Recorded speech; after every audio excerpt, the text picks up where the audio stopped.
All right, buddy, we are ready to do some batting practice. All right, so maybe do some warm-ups. Let me know when you're ready.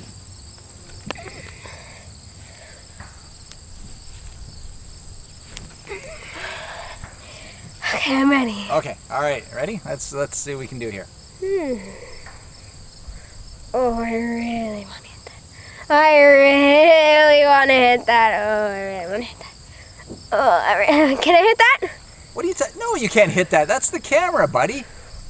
All right, you ready? Yep. Okay, all right, here we go. Oh, but I seriously want to hit that. I seriously want to hit that.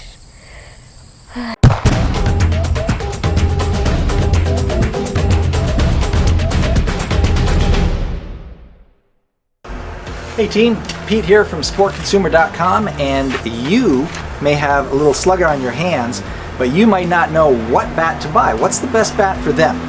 Well, I have some advice, and it's advice from experience and a whole lot of research, so you don't have to spend 3 hours pouring through internet forums and reviews and advice websites. We've done that, and then we've added a bunch of our own experience here, our whole team. I'm not the only one doing this, by the way, but I'm the only one you're going to see on camera.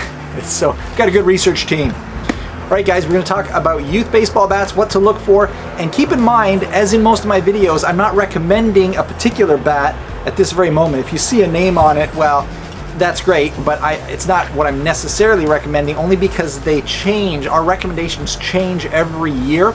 So you can go to sportconsumer.com and search in the search bar for youth baseball bats, and you will find our best recommendations for this year, and then there will be a more extensive review of each. They're not huge reviews, because sportconsumer.com has 3,000 products that we review in over 300 sports.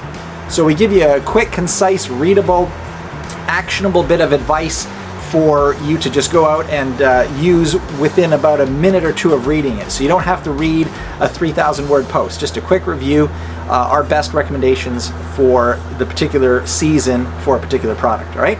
Let's get right into the best youth baseball bats. Hey gang, so here I am tucked away in my little dugout here, out in the country, nice beautiful warm summer day.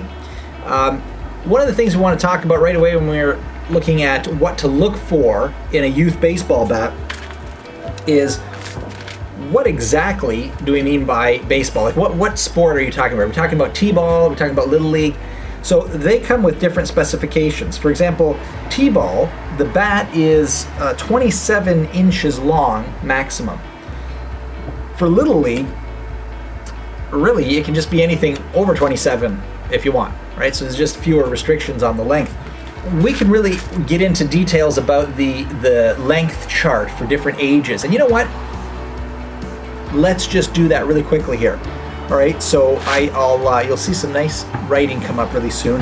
Bat lengths, right, for different age groups. All right, something just to get you started. So if you're 5 to 7 years old, talking about your kid, you're not 5 to 7. Well, you might be watching this. So good for you if you're 5 to 7 years old.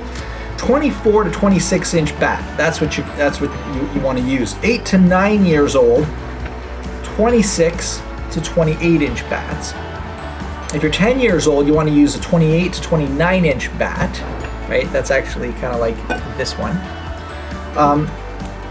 11 to 12 year olds, you're using 30 to 31 inches. And then if you're 13 to 14 years old, 31 to 32 inches. See how every age, it's very, very specific in terms of its size, because that's when you're doing all your growing, right?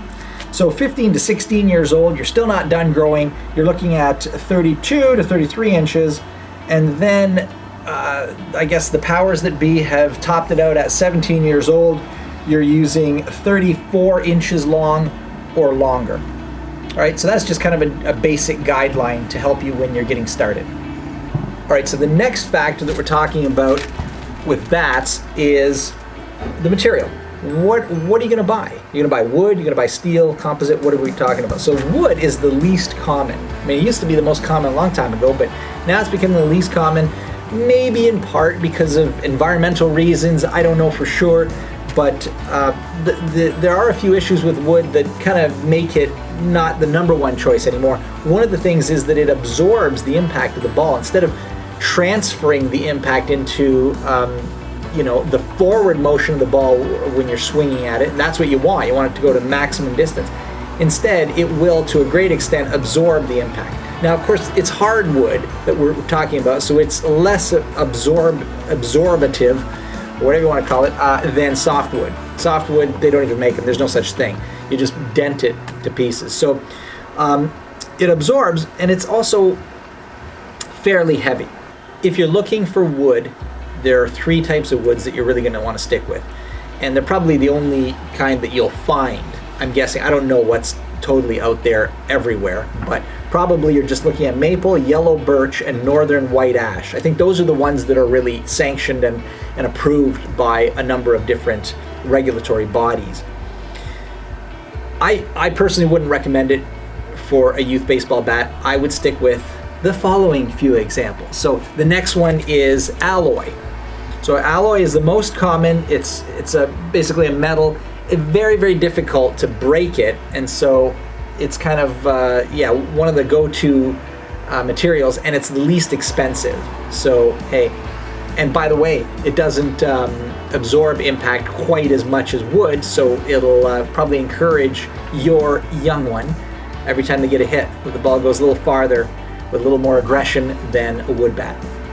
The other kind of bat that you can get, if you got a little bit more money, and it's not too restrictive financially, you might want to consider a composite bat. Composite bat is really a combination of alloys and synthetic materials. Now, alloy bats or composite bats are really, really durable for one thing, but there's a bit of a unique issue here, and that is that composite bats actually need to be broken in. Now, I know you've all heard of breaking in gloves. We just talked about that, but breaking in a bat, I never really heard of that until I did a bit of research. What does it mean? Well, there is a link below this video that explains that. I'm not going to get into the details of what it means to break in a composite bat right at this moment. Check out the link below. The next thing we want to look at is bat drop weight. That's kind of an important thing, and without getting into too much detail, let me just say that in a nutshell, a bat drop weight is basically the ratio between the weight of the bat and the length of the bat. The numbers don't matter so much what they mean. I'm not going to get into the details of how the numbers are compiled or derived. That's not important. What is important is that you know what the numbers, what numbers to look for the bat that you want to buy. Okay, so here's what I'm talking about. If you are under the age of 13, this is typical. I would stick to these ages, by the way. I mean, you might have bigger or smaller kids, and then fine, you can massage it a bit, but basically I would stick to these. The recommendation is that under the age of 13, your bat should have a drop weight of -7 to -13. Keep in mind that the bigger the number after the minus sign, the lighter it is. So -13 is lighter than -7. And -1 is way heavier than -7, right? So that's kind of how it works. So over the age of 13, the drop weight can be as low as like -3 or -3, whatever. That's fairly heavy. Right? So heavy is a good thing for hitting far, no question about it, but heavy is also harder to swing, harder to get a fast swing, and so, as you can imagine, like many things in life, there's a compromise. Everything is a compromise. When you get this good thing here, that same thing gives you a bad thing over here, right? So you can't win for losing. You like sunny days because they make you feel nice, but you can also get a sunburn. All right, cloudy days look scarier, especially if it's going to rain, and they're often cooler, but you won't get a sunburn, right? So there's always a good thing and there's a bad thing. Same thing when it comes to drop weight. All right, so the last thing I want to talk to you about is, let's call it the legalness of your bat, all right? There's an organization called the United States Specialty Sports Association, or USSSA, right? And it's an organization that gives a designation to a bat, and that designation is called 1.15 bat performance factor, or 1.15 BPF. Right? And really, that just measures, it doesn't really matter what the number means, it just means that, it just matters that you should have it, especially if your league recommends or makes that mandatory. So just so you know what that basically means, it's measuring that 1.15. Basically, it's just a factor that measures how fast the ball comes off the bat. All right? I don't know all the factors that go into it, but just that's basically what it means. Check with your child's baseball league if that's required. I know some are, some are not. So that's kind of important, because if you need it, you need it. But if you don't need it, it's still good to have one with the 1.15 BPA, or BPF rather, BPA. We're not talking about plastic. But you may find a less expensive bat that is made by a reputable company that works really well, that does not have that designation, and it might be a good option if your league does not require it. All right, guys, so that's all I have for things to look for when choosing a youth baseball bat. There are more things we can talk about, but you don't want to watch a 45-minute video. A 2 or 3 or 4 or 5 minute video will do the trick, right? If you have been even this much entertained by my probably substandard attempt at entertainment, or if you found some useful information when you're looking for your next youth baseball bat purchase, please do give me a like and a subscribe. I would be ever grateful for that. It helps us to make more and more videos. The more you subscribe, the more you like, let's put it this way, it translates to me being able to make more of these videos. And trust me, we have over 300 sports that we will, I don't think I'll be able to get to all of them because I don't have all the equipment, and it's just going to be a tough logistical thing, but I'm going to try to get as many as I can, and to review products, or to tell you how to purchase products that you will use every day in your leisure activities and your sports activities. All right, thank you again, and I look forward to speaking to you very soon. Till then, take care. All right, you ready to go? Yeah. All right, do some warm-ups.